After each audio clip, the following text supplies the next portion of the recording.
That would be the last question. So I'm here with Mike Brizzee. How did you get started out in breeding ball pythons?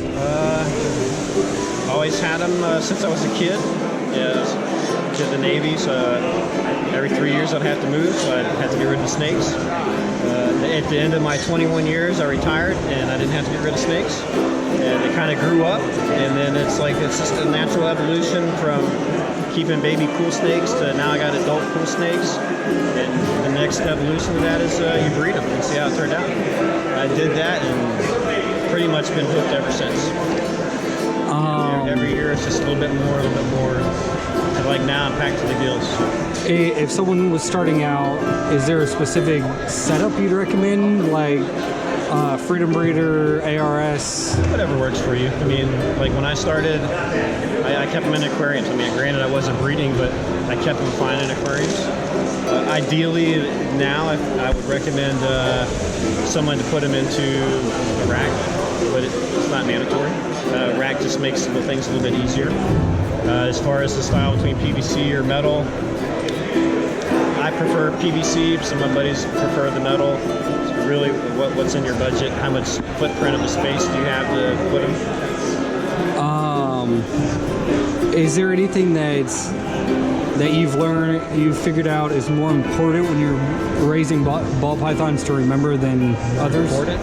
Like the temperatures or feeding regularly or that kind of stuff? I guess the best advice is going to be you're going to learn from your mistakes. What those are going to be, I can't just predict them for you, but for me, like when I first started, I pulled up, or I bought Tracy Barker's Ball Python Volume 2 book, and it's like a complete encyclopedia on everything ball python, from habitat to how you breed them, to shed cycles, to breeding, incubating. I mean, everything's in that book. And then I also used Mark Mandek's, on his website, he has a breeding pictorial where you can actually go through, and he actually went through and basically chronologized the whole breeding process of the adult female.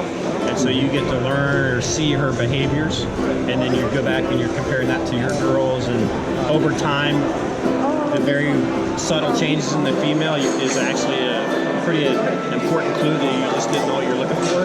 But after paying attention to them a while, you'll actually start learning that. And like I said, you just do it. You do it, and if something doesn't work, you're going to learn what happened, why it didn't work, and then prevent that from happening again.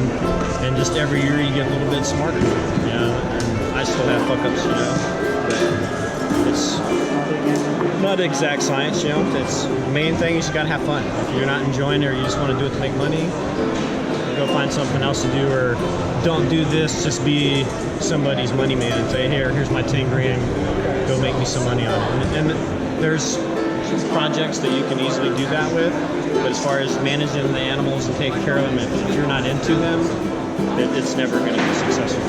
So what's your favorite snake? My favorite snake? Probably green street pythons. My favorite snake. And that's probably one of the first snakes I kept. But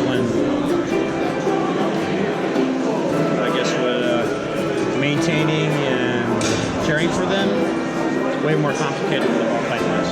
And I used to have like 15, and it was just so much more time requirements. So much more time requirements that is required to go into other species. Balls, I mean, they're pretty easy. I mean, you really have to do something bad to mess these guys up. So what's your favorite one here today? Probably the chocolate leopard clown.